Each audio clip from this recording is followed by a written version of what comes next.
पति के गुजरने के बाद घर चलाने की जिम्मेदारी अब ममता के कंधों पर आ गई। घर में बूढ़ी सास और उसका एक छोटा बेटा था। उन सब का पेट पालने के लिए वो एक जमींदार के खेतों में काम करती थी। एक रोज जब वो काम पर जा रही थी तो उसकी नजर एक बैंगनी रंग की चिड़िया पर गई जो झाड़ियों में फंसी थी। अरे वाह, बैंगनी रंग की चिड़िया! ऐसी चिड़िया तो मैं पहली बार देख रही हूँ। मुझे इसकी मदद करनी चाहिए। ममता ने उसकी मदद की और उसे झाड़ियों से बाहर निकाला। फिर जमींदार के खेत में खाद डालने चली गई। कितनी अच्छी फसल हुई है इस बार। मालकिन तो मेरे काम से खुश हो जाएंगी। तभी वहां मालकिन आ जाती है। ज्यादा खुश होने की जरूरत नहीं है। ये सब तेरी मेहनत से नहीं बल्कि हमारे अच्छे बीजों के कारण इतने अच्छे बैंगन हुए हैं। अच्छा, ये ले तेरी इस महीने की पगार। लेकिन ये तो बहुत कम है मालकिन। भूल गई क्या? अपने बच्चे के बीमार होने पर तूने 2 दिन की छुट्टी ली थी, उसके पैसे काटे हैं। लेकिन आप ऐसा कैसे कर सकती हैं? अच्छा, तू मुझे बताएगी कि मैं क्या कर सकती हूँ, तो अब से तुझे कल से काम पर आने की कोई जरूरत नहीं है, समझी? उदास ममता दुखी होकर घर आती है तो देखती है कि उसकी बूढ़ी बीमार सास और बेटा घर के बाहर सामान के साथ खड़े होते हैं। बहू, ना जाने ऊपर वाले ने हमारे नसीब में कितने दुख लिखे हैं। पहले इस बुढ़िया के रहते उसका जवान बेटा भगवान ने छीन लिया और अब ये घर भी हमारे हाथ से गया। आप दोनों परेशान मत होइए, फिलहाल के लिए हम मेरी बहन रेनू के घर चलते हैं। ममता अपनी सास और बेटे के साथ ट्रेन में बैठकर शहर अपनी बहन रेनू के घर पहुंच गई। अरे ममता दीदी, आप सब यहाँ, सब ठीक तो है ना? ममता उसे सारी बात बताती है। ममता दीदी, वो क्या है ना, 4 दिन बाद गांव से मेरे सास ससुर और ननद आने वाले हैं। यहाँ रहने के लिए तो आप तब तक यहाँ रह सकती हैं, लेकिन उसके बाद आपको ये घर, आप समझ रही हैं ना? तो चिंता मत कर, इन 4 दिनों में मैं कोई काम ढूंढ लूंगी, फिर हम जल्दी यहाँ से चले जाएंगे। इन 4 दिनों में ममता ने शहर में बहुत जगह काम ढूंढा, लेकिन उसे कहीं काम नहीं मिला। देखते ही देखते 4 दिन बीत गए। रेनू, तुमने 4 दिन हम लोगों को जगह दी और खाना दिया, उसके लिए तुम्हारा बहुत बहुत शुक्रिया। अब हम चलते हैं। लेकिन आप जाएंगी कहाँ? जहाँ किस्मत ले जाए। वो रेनू के घर से चले गए। अब वो तीनों नया ठिकाना ढूंढने लगे, लेकिन चलते चलते उन्हें शाम हो गई और उन्हें कहीं कोई ठिकाना नहीं मिला। सारा दिन भूख प्यास से व्याकुल होकर उन्हें एक खुला मैदान दिखा। लगता है आज रात हम सबको यहीं गुजारनी होगी। वो एक खुले मैदान में बैठ जाते हैं और चांद को निहारने लगते हैं। कैसी हो ममता? मैं जानती हूँ तुम बहुत परेशानी में हो, इसलिए मैं तुम्हारी मदद करने आई हूँ। तुम बोलती भी हो, और तुम मेरी मदद क्यों करना चाहती हो? क्योंकि उस रोज तुमने मेरी जान बचाई थी। इतना कहते ही वो चिड़िया एक परी में बदल जाती है। क्या तुम सचमुच की परी हो? हाँ, मैं उस रोज चिड़िया बनकर धरती लोक पर घूमने आई थी, लेकिन मैं उस पेड़ में फंस गई। फिर तुमने मेरी जान बचाकर मुझे आजाद करवाया। उसके बाद मैंने तुम्हें उस गांव में बहुत ढूंढा, लेकिन तुम मुझे कहीं नहीं मिली। अब मैं तुम्हारी मदद करना चाहती हूँ, लेकिन मैं तुम्हारी शुरुआत कहाँ से करूँ? तभी उसकी नजर उस मैदान में पड़े एक बैंगन पर जाती है।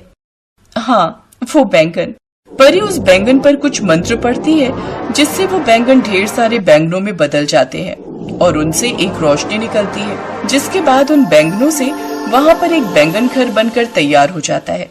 साथ ही घर के बाहर बैंगन के खेत भी बन जाते हैं, जिसमें ढेर सारे बैंगन लगे हुए होते हैं।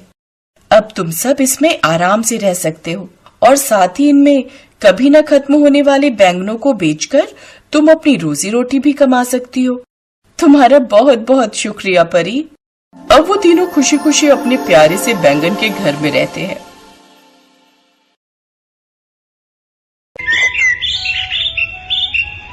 ललिता और उमेश मुजफ्फरपुर के पास बसे एक गांव में छोटा सा चाय का खोखा चलाते थे। रोजाना की जो भी कमाई होती थी, उसी से ललिता और उमेश अपना और परिवार का गुजर बसर करते थे। परिवार में ललिता की ननद और 2 बच्चे थे। ये लो भैया जी आपकी चाय। उमेश भाई, जरा एक चाय और मठरी देना। ये लो भैया जी। अरे अरे, ये बारिश तो बहुत जोरों की शुरू हो गई, पिछले 3 दिन से नहीं रुक रही। हम तो सोच रहे हैं कि कल सुबह ही ये गांव छोड़कर शहर चले जाएं। अब ये कोई भरोसा नहीं कि कब क्या मुसीबत आ जाए, समझ रहे?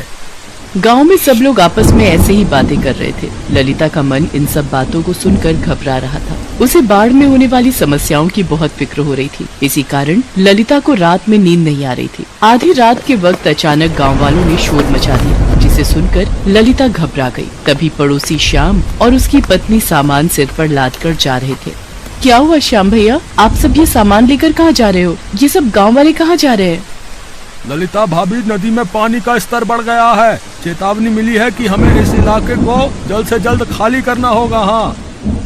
ललिता जल्दी से उमेश को उठाती है, पर तब तक बहुत देर हो चुकी थी। नदी का पानी गांव में फैल चुका था। पूरा गांव बाढ़ की चपेट में आ चुका था।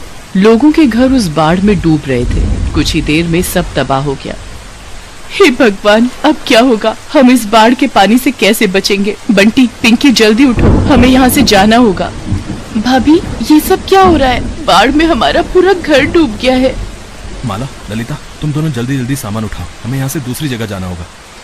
जिसके हाथ में जो सामान आया उसने उठा लिया। पानी का स्तर लोगों के सीने तक पहुंच गया। चलते चलते उमेश, ललिता दोनों बहुत थक गए। उनकी जान पर बनी हुई थी। उमेश ने बेटे को कंधे पर बिठा रखा था। बहुत दूर तक चलने के बाद भी उन सबको कहीं कोई शौचालय नहीं मिल रहा था। माँ, मुझे बहुत जोरों की लगी है, मुझे जाना है। सुनो, तुम वहाँ किनारे तक आओ, मैं सामने आड़ में से शौच करवा देती हूँ। ललिता पिंकी को शौच के लिए ले जाती है, पर वहाँ सारे शौचालय टूटे हुए थे। माँ, यहाँ पर तो सारे टॉयलेट टूटे हुए हैं, यहाँ नहीं बैठा जाएगा। सारे शौचालय टूट चुके थे। ललिता ने बाढ़ के पानी में बड़ी मुश्किल से पिंकी को शौच करवाया। वो तो बच्ची थी, वो तो इस बात को मान गई, पर बड़ी महिलाओं का क्या? वो कहाँ पर शौच करे? यही परेशानी का सबसे बड़ा कारण था। ललिता, उमेश और बच्चे बाढ़ में आई इस समस्या को झेलते रहे। क्या करें, बाढ़ से गांव में परेशानियां बढ़ती जा रही हैं। रात भी हो गई है। आज रात इसी टूटे छप्पर के ऊपर बैठकर गुजारा करना पड़ेगा। आसपास हर तरफ गंदा पानी भरा हुआ है, कहीं कुछ नजर नहीं आ रहा है। देख देख कर मन छलनी हो रहा है।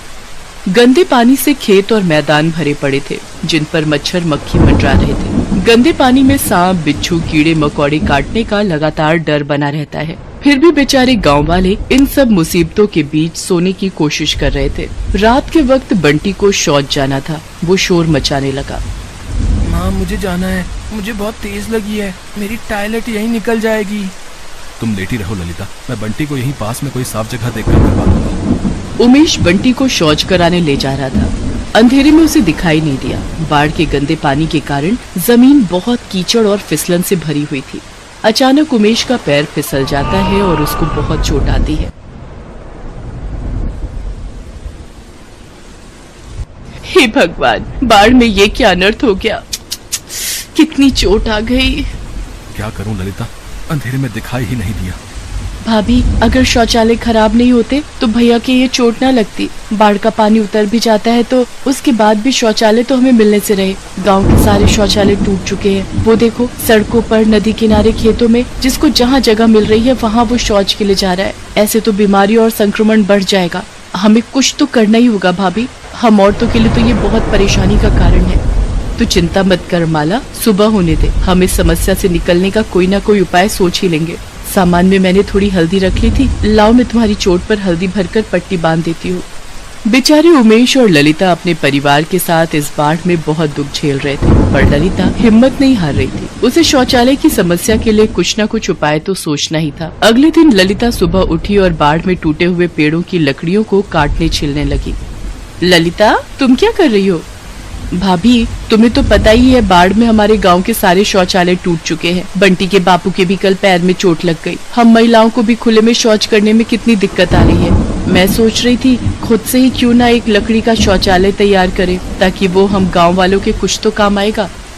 हाँ ललिता, ये बात हमारे दिमाग में क्यों नहीं आई? मेरी बहू गर्भवती है, उसे तो बार बार शौच जाने की जरूरत होती है। वो इस बाढ़ में बहुत परेशान हो रही है। अगर ये लकड़ी का शौचालय बन जाए तो हमारे दिन कितने आराम से निकल जाएंगे।